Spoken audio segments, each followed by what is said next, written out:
আমরা যে ওই যে সকালের খাবার, দুপুরের খাবার, রাত্রের খাবার এই সবগুলো এগুলো করি প্রায় সময় খাই। আমরা সবাই তো ইংরেজি নামও জানি, যেমন ব্রেকফাস্ট, লাঞ্চ, ডিনার, খুব ভালো করে নাম তো জানি না। আচ্ছা, এটা হচ্ছে ব্রেকফাস্ট,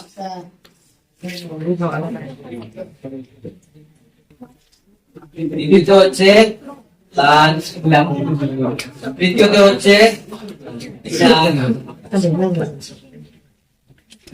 আর কি জানো সাপার, সাপার SUPPER।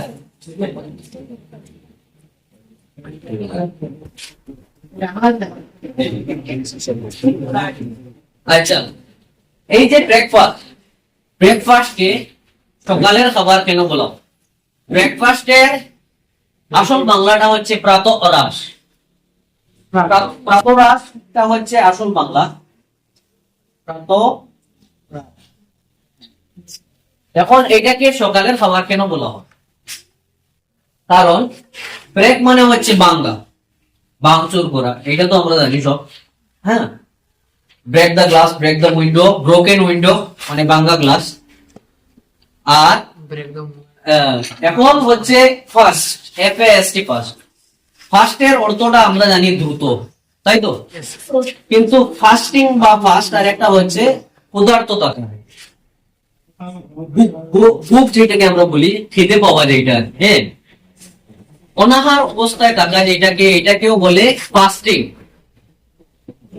যখন এই যে রমজান মাস আসছে, রমজান মাসের যে রোজা থাকা অবস্থা, রোজা রাখারও ইংরেজিটা হচ্ছে ফাস্টিং করা।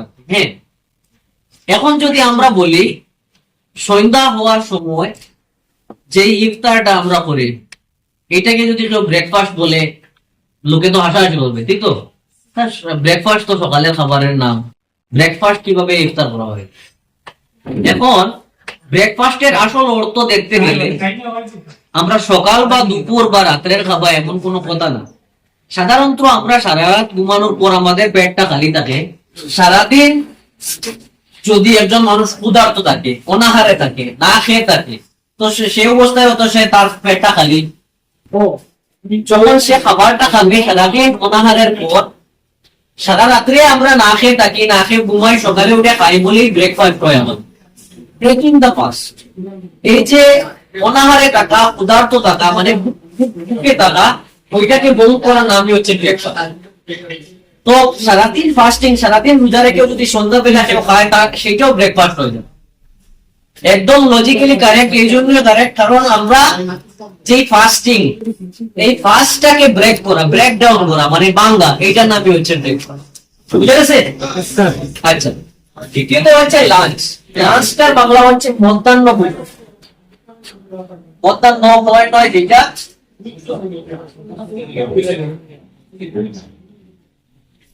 দিন দুপুরের খাবার বলতে পারো। আর দিনের যে মধ্যাহ্ন ভোজন মানে আহার, যেটা খাওয়া।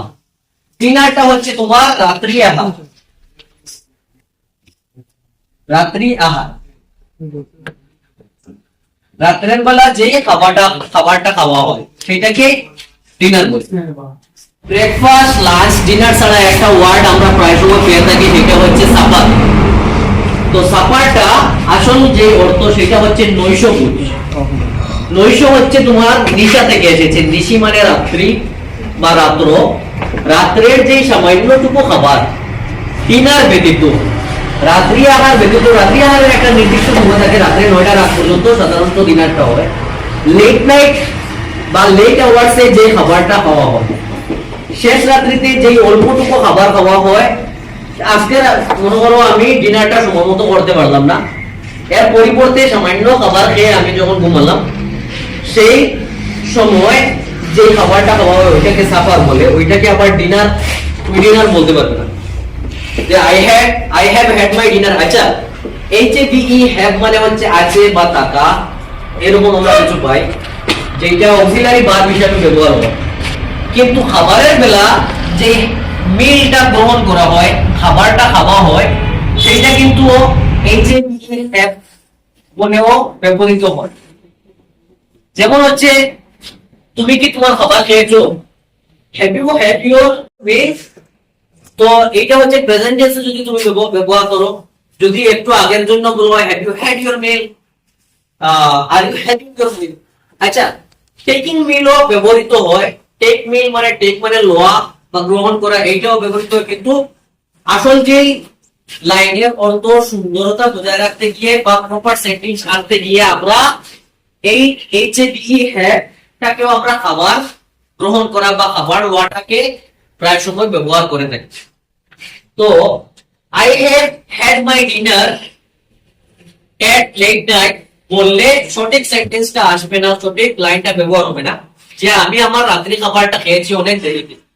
তখন তোমার ডিনারটা রিপ্লেস হয়ে সাফার হয়ে যাবে, যেটাকে নৈশ ভোজ বলা হয়। ভোজ মানে হচ্ছে খাবার, ভোজন থেকে এসেছে, আর নৈশ মানে হচ্ছে রাত্রি আর কি। তো রাত্রের খাবারের যে শেষ রাত্রে খাওয়া বা ডিনারের পরিবর্তে যে খাবারটুকু খাওয়া হয় আর কি, সেটাকে সাফার বলে। বুঝা গেছে?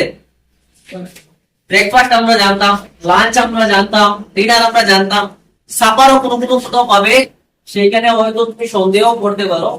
কিন্তু সাফারটা হচ্ছে ডিনারের পরিবর্তে যেই মিলটা গ্রহণ করা, যেই খাবারটা খাওয়া, সেটাকে সাফার হিসাবে বলা হয়।